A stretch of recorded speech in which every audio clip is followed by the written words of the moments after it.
Quero cumprimentar a todos com a graça e com a paz do nosso Deus, amém? Glória a Deus, Deus é bom e a sua misericórdia dura para sempre, amém? Vamos fazer uma leitura bíblica em Marcos capítulo 9, o Evangelho de Marcos capítulo 9. E da última vez que nós falamos aqui, nós estávamos com Jesus e Jesus fez a transfiguração e Tiago, Pedro e João viram essa mudança, essa gloriosa manifestação do Senhor Jesus Cristo. E agora Jesus vai descer o monte. E vamos ver uma história muito curiosa daquilo que o Senhor Jesus Cristo vai encontrar.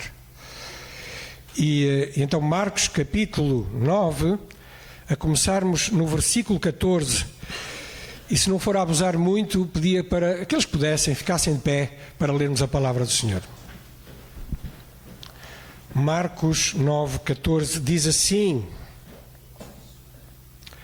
E quando se aproximou dos discípulos, viu ao redor deles grande multidão e alguns escribas que disputavam com eles. E logo toda a multidão, vendo, ficou espantada e correndo para ele o saudaram. E perguntou aos escribas: que é que discutis com eles? E um da multidão, respondendo, disse: Mestre, trouxe-te o meu filho que tem espírito mudo. E este, onde quer que o apanha, despedaça-o, e ele espuma e range os dentes. Vai secando. E eu disse aos teus discípulos que o expulsassem e não puderam. Versículo 19. E ele, respondendo-lhe, Jesus disse: Ó geração incrédula, até quando estarei convosco? Até quando vos sofrerei ainda? Trazei-mo. E trouxeram-no. E quando ele o viu, logo o espírito o agitou com violência, e caindo o endemoniado por terra, revolvia-se espumando.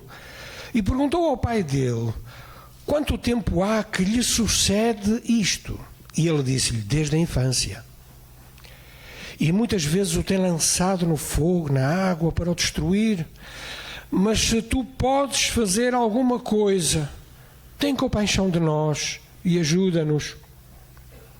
E Jesus disse-lhe: se tu podes crer, tudo é possível ao que crê. E logo o pai do menino, clamando com lágrimas, disse: eu creio, Senhor, ajuda na minha credulidade. E Jesus, vendo que a multidão concorria, repreendeu o espírito imundo, dizendo-lhe: espírito mudo e surdo, eu te ordeno, sai dele e não entres mais nele. E ele, clamando e agitando com violência, saiu, e ficou o menino como morto, de tal maneira que muitos diziam que estava morto. Mas Jesus, tomando pela mão, o ergueu, e ele se levantou. E quando entrou em casa, os teus discípulos lhe perguntaram à parte: por que não pudemos nós expulsar? E disse-lhe Jesus: esta casta não pode sair com coisa alguma, a não ser com oração e jejum. Vamos orar. Paizinho querido, nós te agradecemos pela tua palavra e te pedimos agora, Senhor, que na explanação da tua palavra o Espírito Santo possa falar a cada coração que está aqui, que nos está a ouvir, Senhor, e que tu venhas abrir a nossa mente, abrir, Senhor, o nosso entendimento, para que não só compreendamos a tua palavra, mas sobretudo e acima de tudo, que possamos permitir que ela nos transforme e cria fé em nós, para realmente acreditarmos que tu és capaz de fazer tudo o que é possível ao que crê. Senhor, venha abençoar o teu povo e dirige-nos. Nós oramos e te agradecemos em nome de Jesus. Amém. Podem sentar. Então, depois de Jesus ter estado lá no monte, na transfiguração, que está nos versículos anteriores do capítulo 9, Jesus volta ao vale com Pedro, Tiago e João e encontra os outros 9 discípulos que tinham ficado cá embaixo, e havia ali uma grande confusão, havia ali um grande distúrbio, uma multidão estava ali. E esta história é tão importante que ela é contada não só aqui em Marcos, mas também em Mateus e em Lucas, nestes 3 evangelhos. E nós vemos aqui já um grande contraste. O contraste da passagem anterior entre a gloriosa manifestação do Senhor Jesus Cristo lá no monte, não é? E agora passamos dessa gloriosa transfiguração em que Jesus se mostrou como Ele de facto é, Ele é Deus, Ele é glorioso, mas para esta terrível possessão deste menino, demoníaca, lá no vale. Passamos da voz doce do pai que disse a ele ouvi, para agora um menino que está mudo e nada pode falar. Então há aqui um grande contraste. Passamos da paz lá no cimo do monte, onde era tão bom estar lá, que eles disseram, vamos fazer umas cabanas para ficarmos aqui. Para esta grande confusão do vale, da paz para a confusão. Na verdade é a vida real da nossa vida, não é? É a vida do vale.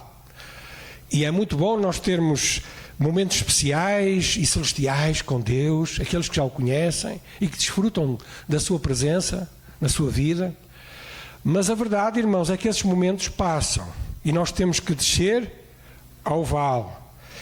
E a vida do cristão também é uma vida no vale, no meio de gente triste, no meio de gente irritada, no meio de gente sofrida, no meio de gente desalentada, desiludida, até às vezes com a igreja, às vezes connosco. Mas essa é a realidade que nós cristãos somos chamados a viver. E esta passagem não é só sobre uma cura espiritual que de facto aconteceu, mas é sobretudo um desafio para nós colocarmos a nossa fé, a nossa confiança em Jesus Cristo, que tudo pode. A fé no Jesus, que tudo pode, e em todas as circunstâncias e situações. Então vemos logo no versículo 14 que nós já lemos, quando Jesus chega ali, rodeava uma grande multidão, 9 discípulos, e também estavam lá os escribas. Estes escribas andavam sempre a ver se podiam apanhar Jesus, e os discípulos de Jesus também. E parece que eles aproveitaram que Jesus já não estava ali para atacarem. E então, o que é que acontece? Estes escribas, eles tinham o ministério, o trabalho, podemos dizer assim, de escrever, de transcrever a lei, e não só isso, também transcreviam outros documentos, mas eles eram muito reconhecidos, a lei mosaica e também outro tipo de leis, até civis. E eles eram reconhecidos na sociedade, estes escribas lá em Israel. Mas eles discutiam com eles, diz o versículo 14. E esta multidão agitada que está lá a discutir faz lembrar uma circunstância que aconteceu no Antigo Testamento. Lembram-se? Moisés, quando estava lá no Monte Sinai e a receber os 10 mandamentos, e depois ele retorna ao povo. E o que é que ele vai encontrar? O povo à volta de um bezerro de ouro, ali a cultuar aquele bezerro de ouro, e tinham pegado nos pendentes, não é? Das suas orelhas e dos seus narizes, os seus anéis tinham queimado e feito um grande bezerro de ouro, e estavam ali alguns nus a dançarem, a celebrarem aquele bezerro de ouro. E Moisés ainda lá em cima vê aquele alvoroço, aquela confusão, e fica tão irritado que até parte as tábuas da lei. Como é que é possível? Eu ausentei-me um pouco, eu saí um pouco da presença deles e eles já estão ali, nesta grande confusão. E assim aconteceu com Jesus. Jesus subiu um pouco ao monte, desceu e há já uma grande confusão. Sem Jesus há sempre confusão. E o versículo 16, Jesus perguntou aos escribas o que é que eles estavam a discutir com os discípulos. E enquanto Jesus esperava uma resposta, claro que as perguntas de Jesus são muito interessantes. Nesta semana falava com um amigo acerca disso. Quando Jesus faz perguntas, ele não quer aprender nada, porque Jesus sabe tudo. Mas ele, normalmente, quando faz uma pergunta, ele quer arrancar uma confissão, ele quer arrancar algo da nossa vida. Quer que nós demonstremos alguma coisa que ele quer ouvir, ou que nós precisamos revelar a ele, porque ele conhece todas as coisas. Mas então estas perguntas de Jesus são muito interessantes. Mas ele, antes de ouvir as respostas lá dos escribas e da multidão, ele é interrompido por este pai. Este pai desesperado, deste menino possesso, que diz Mateus que se ajoelha diante de Jesus Cristo, logo, mal o vê, ou seja, num sinal de adoração, e ele descreve realmente o sofrimento do seu filho, e diz no versículo 17, conta a Jesus, o versículo 17, da multidão respondendo, disse: Mestre, trouxe o meu filho que tem um espírito mudo, e este onde quer que o apanha, despedaça-o, e ele espuma, arranja os dentes, vai-se secando, e eu disse aos teus discípulos que o expulsassem, o espírito, e não puderam. Não puderam. Lucas, contando esta mesma história, diz que este filho é filho único, era o único filho que este pai tinha. Sabem que no tempo antigo, ter só um filho era algo grave, porque a subsistência, a ajuda, era muito importante na família. E ter só um filho, e com estes problemas, a situação ainda era mais dramática. Então, ele também faz um lamento a Jesus, o Mestre, e diz: olha, eu já trouxe aos seus discípulos, mas eles nada puderam fazer com ele. Eles não puderam expulsar. E Jesus, num jeito de desabafo, num jeito de respirar forte, ele diz: ó geração incrédula, versículo 19, até quando estarei convosco? Até quando vos sofrerei ainda? Parece que Jesus está a dizer, quer dizer, até quando eu vou ficar fisicamente convosco? Não vai ser para sempre. Esse tempo está a acabar. Indiretamente ele está a dizer isto aos discípulos. É claro que a multidão também era geração incrédula, mas sobretudo estava a falar para os discípulos, para nós, que tantas vezes também não queremos e não temos uma fé ativa que o Senhor Jesus espera que tenhamos. Porque os discípulos já tinham visto tantos milagres, os discípulos já tinham presenciado com os seus olhos tantas maravilhas. Como é que era possível agora estarem a desanimar e estarem desalentados perante este aparente fracasso? E ele diz: até quando? Sabem uma coisa que irrita a Deus, que irrita a Jesus? É a incredulidade. A incredulidade irrita Deus. Sabem porque é que o povo de Israel não entrou na terra prometida? Hebreus diz que foi por causa da sua incredulidade. Sabem porque é que as pessoas vão para o inferno? Porque continuam a ser incrédulas, continuam a ser descrentes, não acreditam na palavra de Deus, não aceitam o plano do Senhor. A incredulidade é uma coisa terrível. E Hebreus capítulo 11, 6 diz que sem fé é impossível agradar a Deus. E que a fé é a certeza das coisas que se esperam e a convicção das coisas, dos factos que se não veem. Então a fé é isto, é antes de ver, eu creio. Antes da coisa acontecer, eu já estou a confiar no Senhor que Ele vai fazer. Isso é fé. E que ninguém reclame que não tem fé. Porquê? Porque a fé, para além de ser um dom de Deus, ela vem por ouvir, por escutar e dar ouvidos à palavra do Senhor. Por isso, quem não tem fé é porque não está a ouvir, não está a dar ouvidos à palavra de Deus. Porque a fé vem pelo ouvir e ouvir a palavra de Deus. Mas então o versículo 19 termina com uma ordem que ele dá ali àquela multidão e àquele pai também. E ele diz: trazei-me essa criança. Coisa maravilhosa. Tragam esse jovem, ele que venha a mim. Os meus discípulos não conseguiram tratar com ele, mas tragam ele que venha até aqui. Coisa maravilhosa. Jesus vai-me demonstrar mais uma vez que tem todo o poder, toda a autoridade, como sempre teve. Ele é poderoso, Ele é o Senhor, Ele é Deus. Ele tem toda a autoridade sobre todas as coisas e também sobre os demónios. Que nós possamos também ser pais que levemos os nossos filhos a Jesus.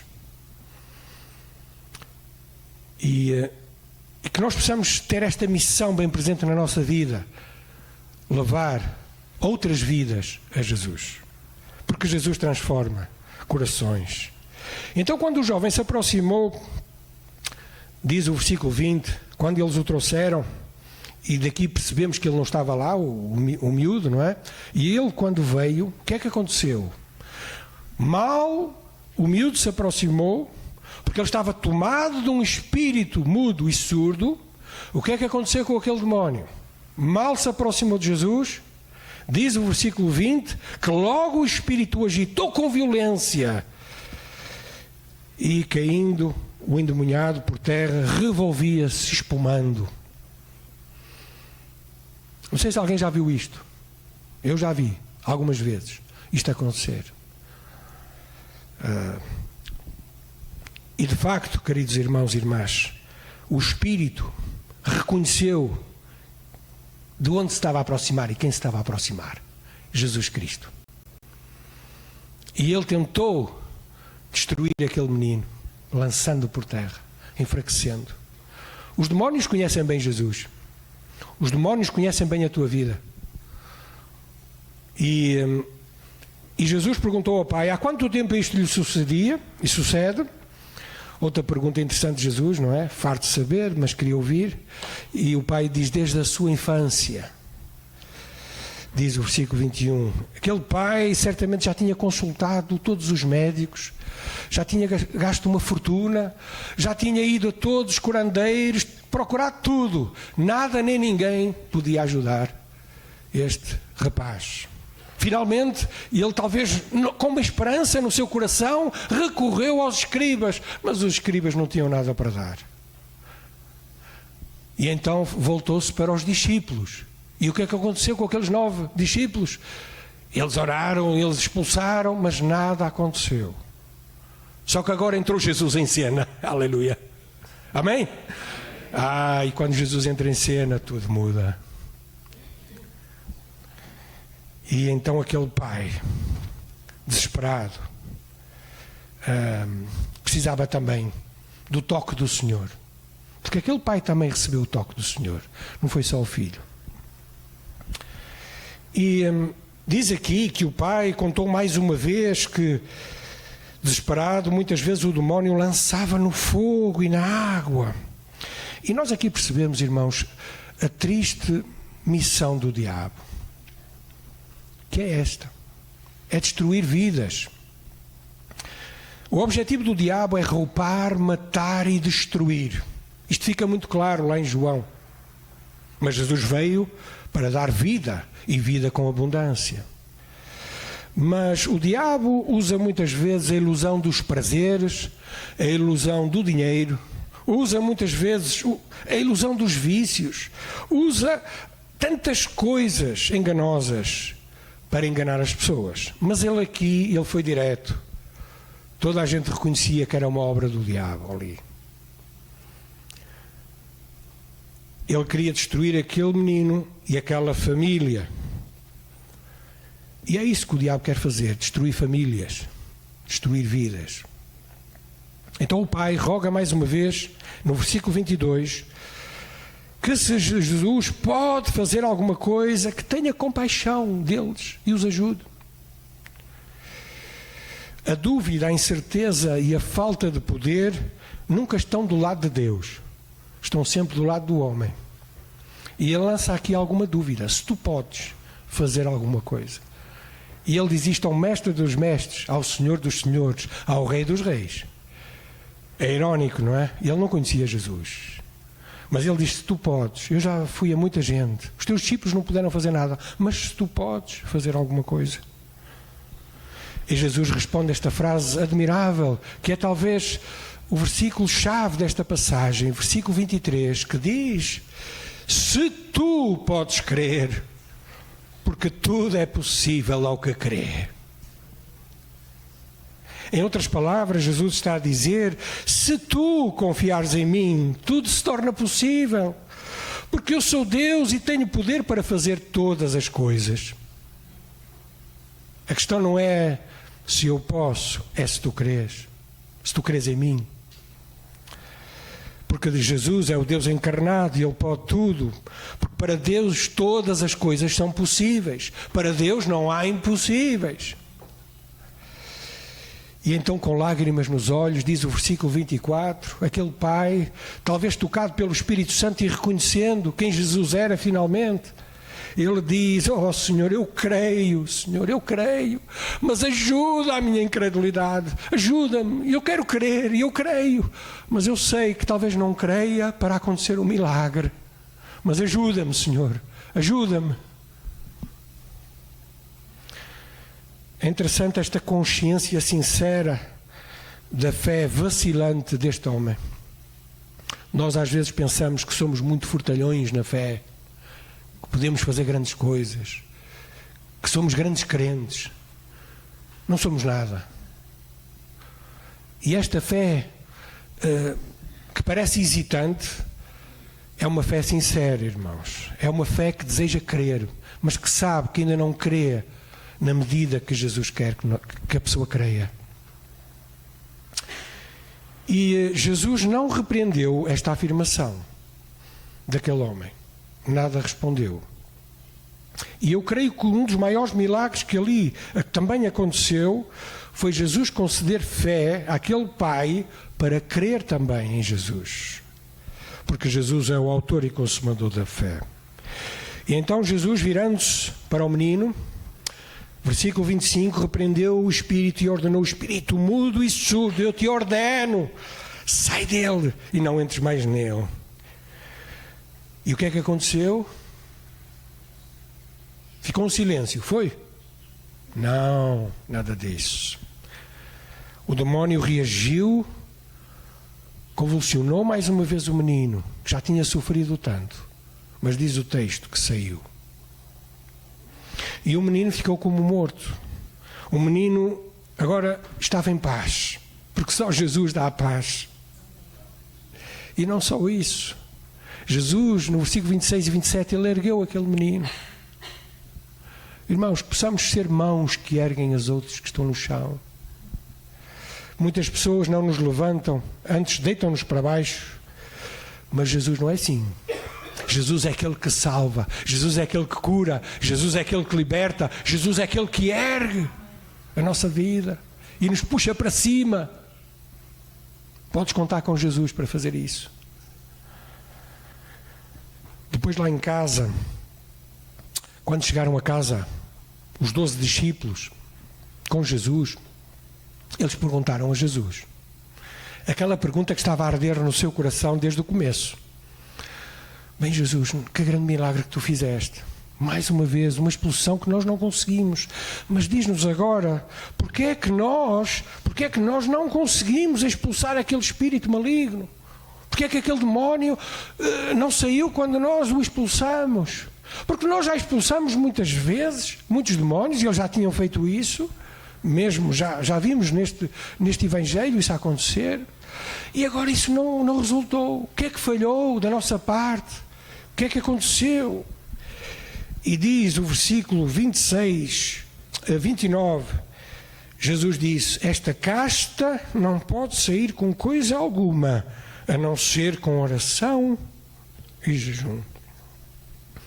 Algumas versões não acrescentam o jejum, porque em alguns manuscritos não estará, mas a ênfase aqui é a oração também, ligada à comunhão com Deus. Jesus disse que este tipo de demónios, esta casta, este género de demónios, precisa de consagração, precisa de intimidade com Deus. Não é chegar à beira do demónio e dizer sai e ele sai. Não. Há demónios que dão luta, mesmo à igreja, aos cristãos. E se tu não levares uma vida próxima do Senhor, em comunhão com Deus, não queiras armar-te em santinho e chegar lá e expulsar o demónio, que não vai acontecer. Não vai acontecer. Porque os demónios também nos conhecem. E nós muitas vezes valorizamos atividades, eventos, mas Jesus aqui realçou a necessidade de oração. Que nós possamos também orar em todo o momento. A passagem paralela em Mateus 17, que eu convidava-vos agora a ler, Mateus 17, 19, que conta a mesma história, e a história de Marcos é um bocadinho maior e tem alguns detalhes, mas em Mateus e em Lucas surgem outros detalhes que não surgem em Marcos.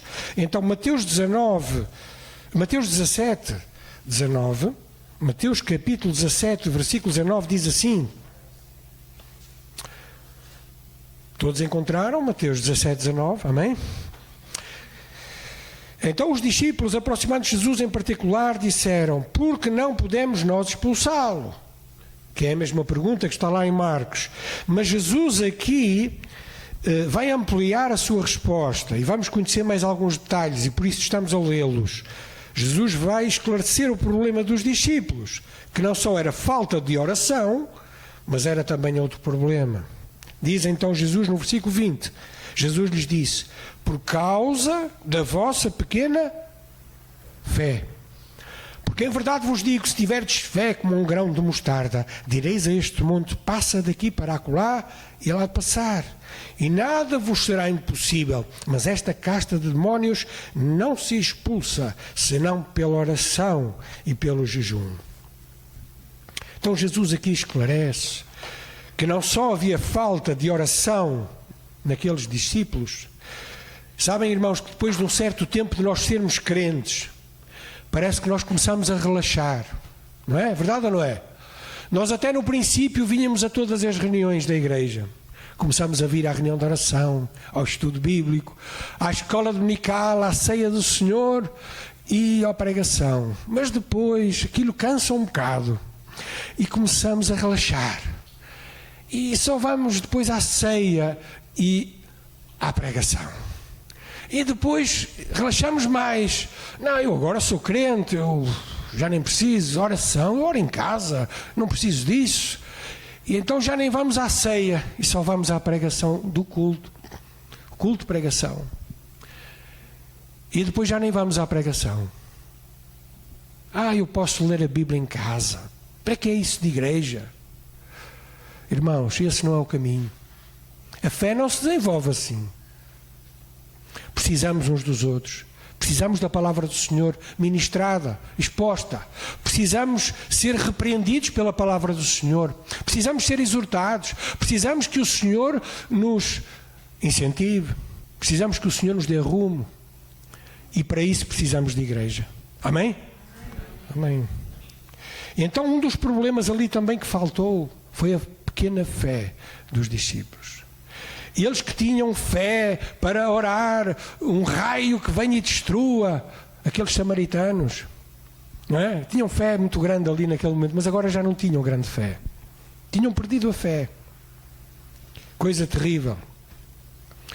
Voltando à nossa passagem de Marcos, Jesus vai continuar a falar acerca de fé mais à frente.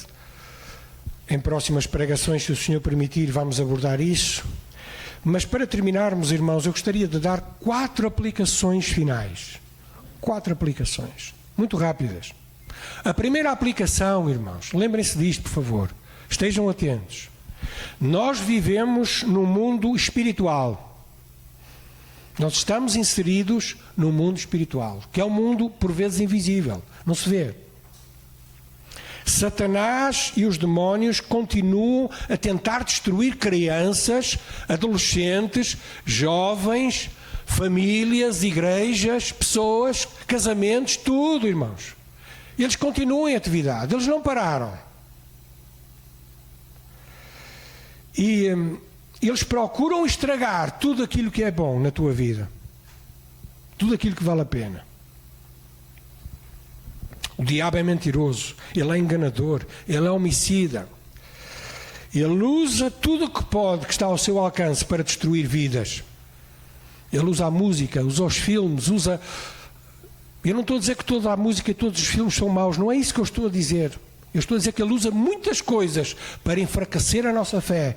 Usa o telemóvel, o celular, usa tanta coisa, irmãos, para nos distrair, para nos afastar de Deus e desta fé que devia crescer, mas que fica mirrada.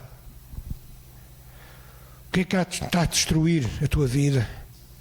o maior alvo do inimigo, do diabo, é impedir que as pessoas recebam Jesus Cristo como seu único e verdadeiro Salvador. Porque ele sabe que quando a casa é ocupada por Jesus, ele já não tem grande poder. Eu não acredito em possessão de crentes. Acredito que os demónios tentam oprimir crentes. E fazem isso muitas vezes. Mas eles não entram na vida do crente. Então, se tu tens medo disso, não deves ter medo. A única coisa que deves fazer é receber Jesus. Porque se a casa, se o coração estiver ocupado, o Espírito Santo, é o templo do Espírito Santo, o nosso corpo, nada mais entra na tua vida. Estás seguro? Amém? Então vivemos num mundo espiritual, irmãos. Tenhamos isto presente. Segunda lição e aplicação. Deus detesta a incredulidade. Aquilo que impediu que os discípulos curassem aquele rapaz foi a sua pequena fé e a falta de oração. A fé sem obras é morta, diz Tiago. A fé precisa ser ativa. Precisamos todos os dias, irmãos, exercitar a nossa fé, porque nós andamos não por vista, mas por fé. A incredulidade não é só a falta de fé para acreditar que Deus existe. É a desconfiança de quem Deus é e daquilo que Ele pode fazer. Isso também é incredulidade. Eu não acredito, nem sei bem quem Deus é. E isso transforma-me num incrédulo, num descrente. Porque se nós, quando conhecemos bem Deus, irmãos, nada é impossível. Tudo pode acontecer. Então crê neste Deus poderoso e lança a tua fé no Senhor Jesus. Terceira aplicação. Sem oração não há poder espiritual. Sem oração não há poder espiritual. Nós não conseguimos viver a vida espiritual na nossa força. Sem oração tudo vai fracassar. Sabendo isto, como é que é possível nós tantas vezes desprezarmos a oração? Como é que é possível nós desprezarmos a reunião de oração da nossa igreja? Tantas vezes. Queres uma vida mais forte na fé? Venha à reunião de oração, orar, dobra os teus joelhos. Se os teus joelhos não estiverem calejados, como um camelo, a tua fé vai ser sempre pequena. Eu não estou a dizer que precisamos orar de joelhos, não é isso. Eu estou a ilustrar que nós precisamos orar. O crente que confia no poder e na vontade soberana de Deus, tudo se torna possível. Mas para isso acontecer, precisamos ser pessoas de oração, com fé. Gostava de ler aqui um texto interessante de E.M. Bounds, que diz assim, que foi um pregador metodista. O que a Igreja necessita hoje não é de mais e melhores mecanismos, de novas estruturas organizacionais ou qualquer quantidade de métodos humanos modernos. Ela precisa, a Igreja, de homens que o Espírito Santo possa usar, homens de oração, homens poderosos em oração. O Espírito Santo não age por meio de métodos, mas por meio de homens. Ele não abençoa somente planos, mas homens de oração. Homens e mulheres, claro. Aquilo que vai transformar a nossa vida, irmãos, é nós orarmos. Aquilo que vai transformar as pessoas que estão à nossa volta é nós dobrarmos os nossos joelhos e orarmos. Eu orei pela conversão dos meus pais durante décadas. E o meu pai, antes de falecer, entregou-se ao Senhor Jesus. E a minha mãe, pela graça de Deus, está cá. Vale a pena orarmos pelos nossos familiares. Vale a pena orares pelos teus amigos. Vale a pena orares por o teu casamento. Vale a pena orares por aquilo que tu esperas receber. Porque o Senhor escuta a tua oração. E Ele vai te responder. Quarta e última aplicação. Assim como aquele pai foi a Jesus e clamou por ajuda, tu hoje precisas ir a Jesus e confiar nele também.